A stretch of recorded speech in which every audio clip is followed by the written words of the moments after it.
كأس العالم للأندية العرب دخلوها بأحلام كبيرة، لكن فريق واحد لسه باقي بالمشهد.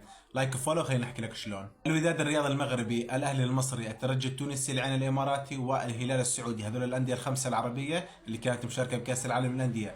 لكن مع الأسف 4 أندية طلعوا من دور المجموعات وبقي الهلال لحاله بالمشهد. الهلال عنده فرصة كبيرة إنه يتأهل للأدوار القادمة، وليش لا يتأهل كمتصدر المجموعة لما يواجه باتشوكا بالمباراة الأخيرة. بينما ريال مدريد راح يواجه سالزبورغ بمباراة صعبة على الطرفين.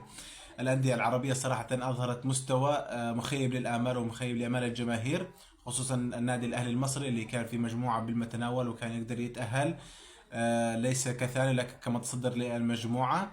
لكن مع الأسف الأهلي قدم مباريات مخيبة للآمال.